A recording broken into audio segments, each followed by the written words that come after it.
Hi and a massive welcome to week 3 of NIWFA television, the weekly review show of the Northern Ireland Women's Football Association. With my usual co-host Tiernan McKenna off on holiday this week in New York City no less, I'm delighted to be joined in the studio by a special guest co-presenter and NIWFA chairperson Rosie McKee. Welcome to the show, Rosie. Thanks very much, Colin, for the opportunity. You're very welcome. First things first, let's get an answer to this one. Tiernan's away off enjoying herself in New York City this week. Am I going to get similar treatment later in the season? Well, Colin, I think Tiernan paid for her trip to New York, so if you want to pay for it, that's up to you. Not the answer I wanted to hear. I'll have to check my contract later on. Anyhow, let's get straight to the action. We're going to take in an Electric Ireland North 1 game between Crewe United ladies and taking on Foyle Belles. Okay, both sides went into this game determined to bounce back from defeats in their last games. So let's head straight over to Crewe Park, Glenavy, to see how the game panned out. Here's the highlights.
was a very dramatic game last night. Yep. You said it was one of the quickest goals we've had.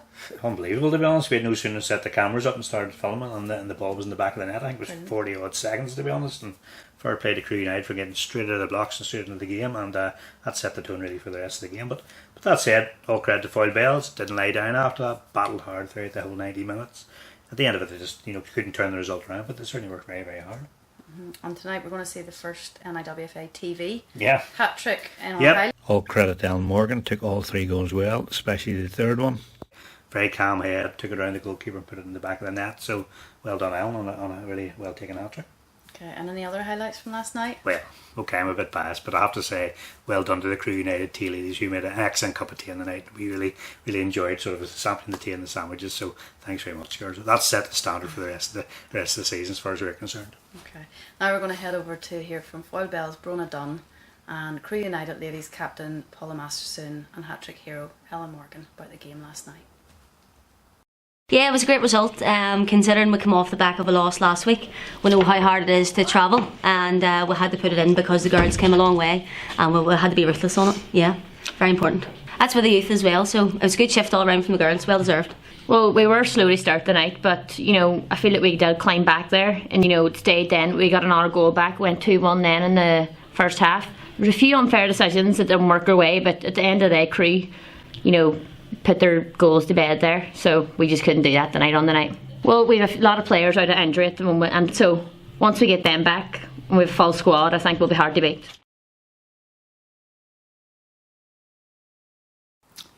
It's time now to have a brief look at the results elsewhere from the games played across the Electric Iron Leagues since our last episode. In the Championship, Wright ladies and Carmoney ladies kept their winning starts to the season alive, both securing victories over Killen ladies. While the ladies of East Belfast picked up their first point of the season in a hard-fought draw away to Lisburn ladies. Wright currently top the very competitive Championship table with maximum points from their 3 opening games. In South 1 there were wins for the ladies of Ballinahinch, St James's Swifts, Downpatrick and PSNI, with Ballinahinch currently on top of the table in South 1. South 2 saw superb wins for Newside Belfast Swifts, who defeated both Mountjoy United and Dromara Village, with the Village bouncing back from that defeat to secure a win over Kilmore Rec ladies. Banbridge Town also defeated the ladies from Mountjoy, with that win seeing them narrowly topping the table on goal difference from Belfast Swifts, with those sides due to meet another next week. In North 1, the win for Crewe United ladies in our featured game saw them move into second place behind the ladies of Armagh City. In North 2, Chimney Corner ladies lead the way after a victory over Shamrock ladies, with Shamrock also losing to Carmoney ladies Athletic. St Oliver Plunkett and Larne ladies also had wins, both of these common against the 22nd ladies. And finally, in the Under-19s League, there were few goals to report, with 1-0 win from Glentoran Women Reserve over Science Swifts being the only goal of the week. Crusader Strike Reserves drew 0-0 with Corinthians of Cliftonville.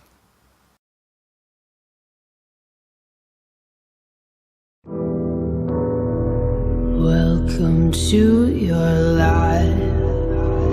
Help me make the most of freedom and of pleasure. Nothing ever lasts forever.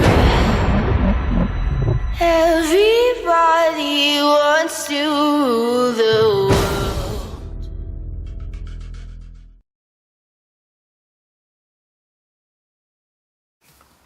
Next up on today's show, it's a great pleasure to be able to hear from the Irish Football Association's Heather Wright. Heather's not only sales and marketing manager within the IFA, but she's also one of our referees here in the NIWFA, and her genuine love for the women's game is clear for all to see. Colin caught up with Heather shortly after she'd finished refereeing duties on Wednesday night, and here's what she had to say. Heather, thanks very much for joining us here on the NIWFA television. Obviously you're very, very busy with football. You've recently completed a ladies leadership course in football. You've also obviously started refereeing in the game as well. So would it be fair in saying your whole life revolves around football? Pretty much. Football, music and church, but it feels like a lot of football, yeah. And you work for the IFA as well? Yes, sales and marketing manager up at the Irish FA, so live and breathe football at the minute. Refereeing. This is one question I'm going to ask you. Why on earth did you decide to get involved as a referee? Well, I didn't really have the opportunity to play football until I was in my 30s, and I only played for a couple of seasons, and I was just quite conscious that there was an opportunity there, not only for girls to get involved in refereeing, but actually there's a need for really good referees. So I'm not quite maybe there yet, but I'm hoping that I can add to the women's game, you know, by being a good official and trying to learn that skill, because obviously we need the referees in the middle in order for the games to go ahead. Must be a bit of madness in there as well, then. Well, I think there's definitely a certain streak in referees. You have to be sort of able to hold your own in the middle of the pitch, but it's good to be involved. In terms of the women's game, obviously this last few years has seen a massive growth in the way it's went, to be honest. It's been absolutely fantastic to see.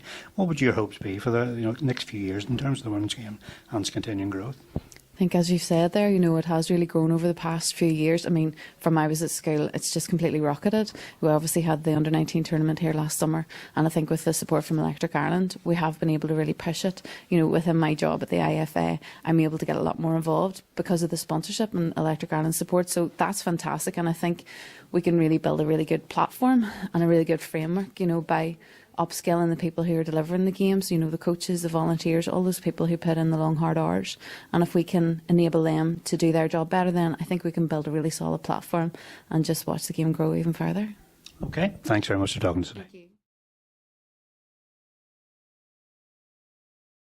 If you would like to get in touch with us here at NIWFA Television, please feel free to come over and say hello at any of the games. Or indeed, just drop us an email at the address now shown on the screen, and we'll make sure to give you a shout out on the show. In the meantime, thank you all so much for your continued support of the women's game through watching tonight's show. Until the next time, it's bye for now, but don't forget, Girls Get Football. Football.